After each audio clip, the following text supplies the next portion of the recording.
tiba-tiba saja ibu itu menoleh ke arah Nilam. Hai, assalamualaikum warahmatullahi wabarakatuh. Terima kasih sudah klik video ini dan selamat datang di Devara.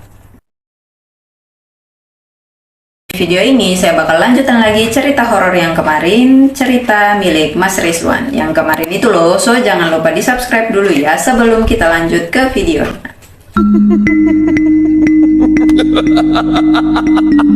Dan langsung saja kita masuk ke ceritanya.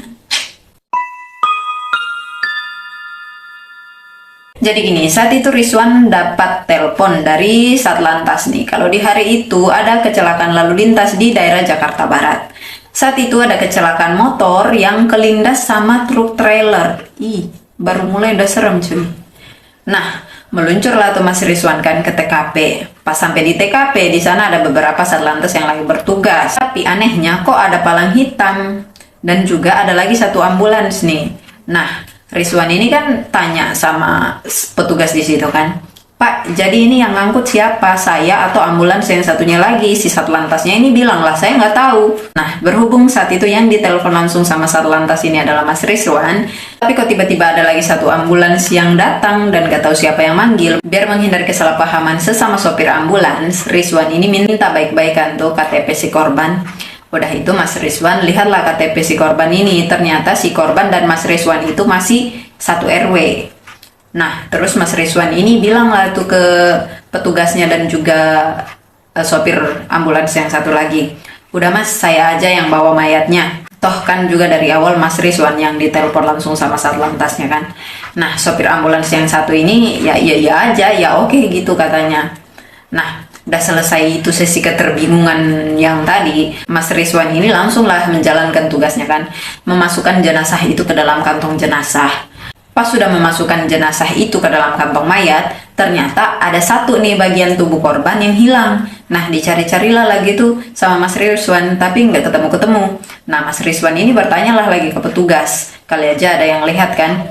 Mas Rizwan saat itu bilang ke petugasnya, Pak, ini kok potongan tangannya nggak ada ya? Saya sudah cari-cari tapi nggak ketemu. Kan posisinya pada saat kecelakaan itu terjadi, bagian tubuh korban yang terlindas itu adalah bagian leher sampai pinggang gitu kan. Terus dicari-carilah ini anggota tubuh yang hilang itu sama petugas juga sama Mas Rizwan. Dan ternyata potongan tangan si korban itu nyangkut di ban trailer pas di bagian ban tengahnya itu. Kenapa bisa tangan korban itu sampai putus dan menyangkut di ban trailer itu? Soalnya sebelum kejadian itu kan korban, by the way korbannya ini cewek ya.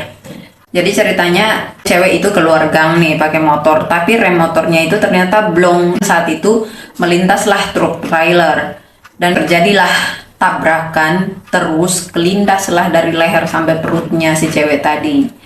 Karena orang-orang nggak ada yang berani ambil kan tuh potongan tangan, akhirnya Mas Rizwan lagi nih yang ambil tuh potongan tangan yang nyangkut di ban itu. Dia ambil terus dia masukin nah ini ke kantong jenazah biar disatukan kan sama badannya si korban ini. Nah, terus Mas Rizwan langsung tancap gas nih menuju ke RSCM buat diotopsi. Setelah proses otopsi selesai, Mas Rizwan disuruh lagi nih buat ngantar jenazah ke rumah duka. Jarak dari rumah sakit ke rumah duka itu sekitaran 30 menitan gitulah. Nah, jalanlah nih si Mas Rizwan kan sendirian bawa ambulans sama jenazah ini. Di belakang ambulans itu ada Satlantas yang ikut mengawal juga. Nah, pas di perjalanan kan tiba-tiba Mas Rizwan ini ngelihat pakai sudut matanya gitu kan. Saat itu di bangku depan pas samping Mas Rizwan ini ada duduk sesosok orang.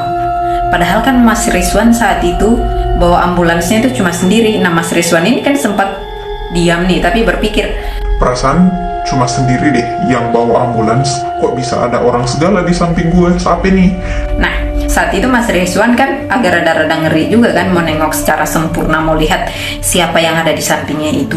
Yang jelasnya saat itu kan cuma ada kain putih yang menjulang ke atas, tapi kayak ada orangnya gitu di dalam, cuma nggak nampakin mukanya, cuma sosok aja gitu. Sosok itu bilang, makasih ya Mas, udah ngantarin. Nah, suaranya itu suara cewek nih. Nah, Mas Rizwan kan mikir, ih siapa yang ngucapin makasih? Cuma Mas Rizwan beraniin diri saja lah buat menjawab, tapi nggak nengok. Iya Mbak, sama-sama. Terus sosok itu bilang lagi nih ke Mas Rizwan, saya jagain ya sampai rumah. Ih, anjay. Nah, lanjutlah si Mas Rizwan ini jalan. Pas sudah menyampai rumah duka nih, dikit lagi tiba-tiba saja ban mobil pecah di sebelah kanan. Duar, gitu kan. Bannya pecah. Langsung oleng tuh mobil. Saat itu Mas Rizwan lihat sosok itu tiba-tiba saja menembus pintu mobil ambulans dan pergi. Ya elah, katanya mau jagain, giliran ban meleduk langsung kabur. Dasar wanita. Enggak hantu, enggak manusia, sama aja. Saat itu Mas Rizwan kan langsung info nih ke mobil patroli yang awal di belakang kalau dia mau nepi dulu soalnya bannya pecah. Nah, Mas Rizwan ini menepilah dulu, lalu ganti ban. Selesai dia ganti ban, barulah dia lanjut masuk ke area rumah duka. Pas nyampe rumah duka, serah terima jenazah nih seperti biasa. Nah, setelah selesai serah terima jenazah ini, Rizwan ini ngomonglah ke orang tua sejenazah ini. Mas Rizwan bilang, Ibu, Bapak, terima kasih. Anaknya Ibu sama Bapak sudah menemani saya selama perjalanan ke rumah duka. selesai ngomong gitu, Mas Rizwan ini kan pergi balik tuh ke rumah sakit lagi. Kalau kalian bertanya saat itu Mas Rizwan takut atau tidak, saat itu Mas Rizwan itu merasa nggak takut sama sekali meskipun dia sendirian, tapi berasa nyaman gitu ditemani sama arwah si jenazah yang diantarnya itu. Padahal kondisi si jenazah itu sebenarnya miris banget ya. Semua organ terpisah-pisah gitu, terus ditempel-tempelin, disatuin kembali. Pada saat di rumah sakit. Tetap ngeri sih kalau menurut saya. Mas Rizwan ini nggak ngerasa ngeri sama sekali selama perjalanan karena mayatnya itu juga sudah tidak semenyeramkan seperti di TKP tadi sih. Selama di rumah sakit itu sudah dijahit-jahit, disatukan sebagus mungkin kan. Cuma buat saya sendiri ya ini tetap saja mengerikan cuy, secara ditemanin arwah gitu loh. Bisa ngumpul di celana gitu. Dah gitu aja sih cerita dari Mas Rizwan ini. Ya, saya berpesan aja ya buat kalian yang kalau bawa kendaraan itu dipastiin dulu lah semua perangkat kendaraannya itu berfungsi dengan baik, mulai dari helm, rem, dan lain-lain sebagainya itu harus dalam kondisi yang bagus. Hati-hati juga saat di jalan, jangan pakai ilmu terobos, nanti kau masuk dunia gaib pula ya, alias auto beda alam. Ya, ngeri kali. Masih bagus kita masih bisa makan kambuh di matahari pagian. Lah cuma gara-gara terburu-buru dan sembrono dalam berkendara kalian jadi diskon nyawa. Aduh, jangan gitu atuh ya. Hati-hatilah di jalan gitu. Yang tenang kalau bawa motor ya, jangan gerasa gerusuk. Nyawa ini cuy kagak ada dijual di toko ya. Udah selesai nih kan ceritanya si Rizwan ini. Tapi saya masih ada satu cerita lagi nih, kiriman dari pecinta kismis alias kisah misteri buat kalian. Cerita ini tuh pengalaman horornya Nilam sewaktu liburan. Jadi gini, saat itu sekitaran tahun 2012, Nilam ini diajak oleh kedua orang tuanya buat liburan kan, ke rumah kakek neneknya yang ada di Sidoarjo. Soalnya Nilam ini kan sama orang tuanya tinggalnya di Tulungagung. Jadi diajaklah Nilam ini buat liburan dulu lah ke rumah kakeknya. Anak-anak kalau diajak liburan ya pasti senang lah. Siapa coba yang gak senang liburan? Kita aja yang orang tua kalau diajak healing ya mau-mau aja tuh. Nah, hari itu berangkatlah mereka kan. Nyampe di Sidoarjo, Nilam ini ya happy-happy aja. Soalnya di sana kan juga tetangga kakek neneknya ini banyak yang anak-anak juga ya, seusianya dia. Dan semuanya senang bergaul sama Nilam. Nilam juga langsung lah bisa membaur dengan anak-anak di sekitaran situ. Nah, di hari pertama, kedua, dan ketiga, Nilam sama orang tuanya ini ada di Sidoarjo, semua kan berjalan lancar-lancar saja nih. Nggak ada hal-hal yang disturbing gitulah. Nah, tibanya di hari keempat, tepatnya di hari Kamis sore, Nilam ini diajaklah sama anak-anak tetangga buat main ke pasar, dekat-dekat situ juga. Buat sekedar beli-beli jajanan pasar gitulah.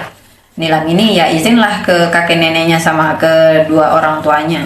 Ternyata dibolehin, iya boleh. Nah saat itu jalanlah nih mereka, para anak-anak ini sama beberapa ibu-ibu mereka juga yang ikut mengawasi mereka selama di pasar.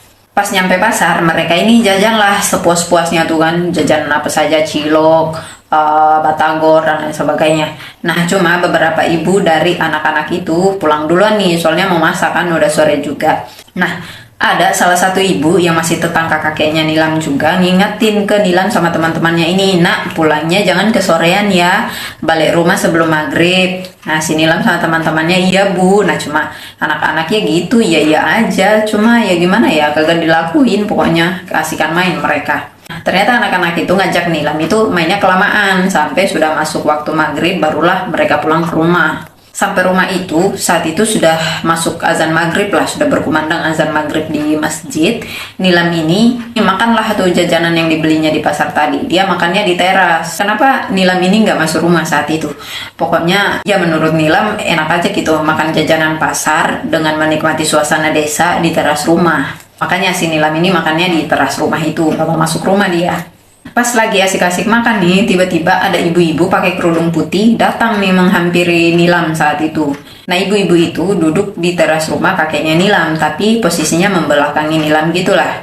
Ibu-ibu itu diam aja, nggak pakai permisi juga mau numpang duduk atau gimana gitu. Nah, Nilam ini kan saat itu berpikir, oh mungkin ibu ini cuma mau berteduh kali ya, soalnya agak gerimis juga sih saat itu.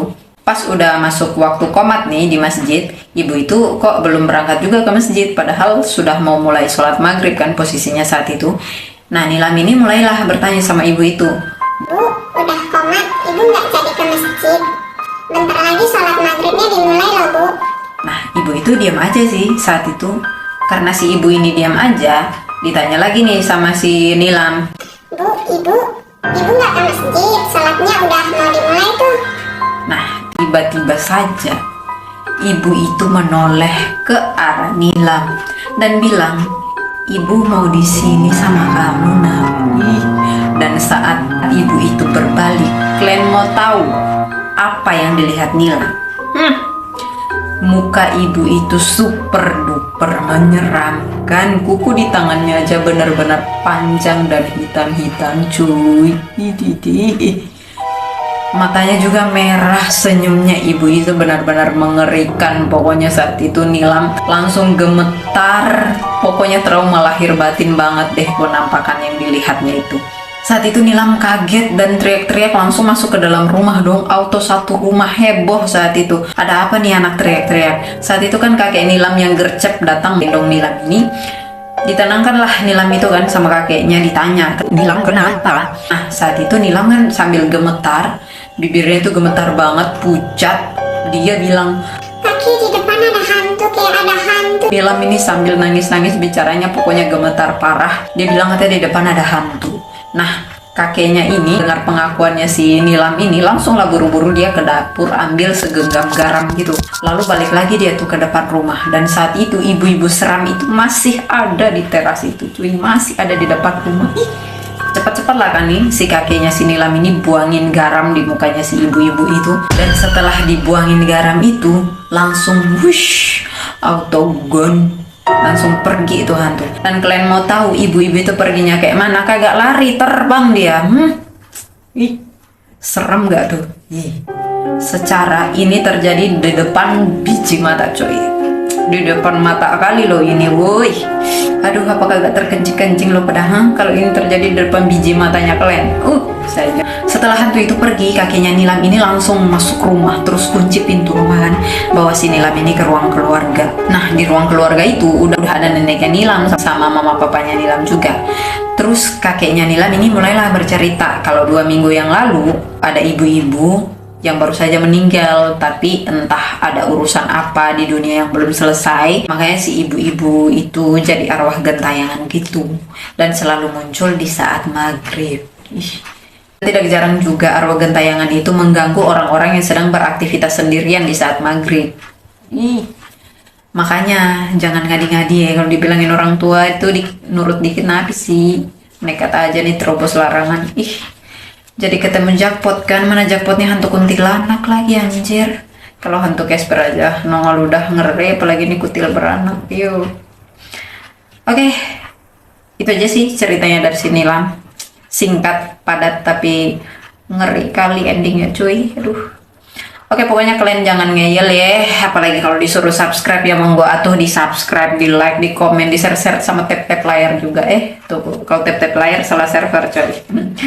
Oke, pokoknya di subscribe, like, comment, share, dan aktifkan juga lonceng notifikasinya karena saya senang bisa terus membagikan cerita horor buat kalian. Sekian dulu video kali ini dan sampai jumpa di lain hari. Semoga kalian semua sehat dan panjang umur terus ya, biar bisa nonton video saya terus sampai selesai. Oke, saya pamit undur diri. Wassalamualaikum warahmatullahi wabarakatuh.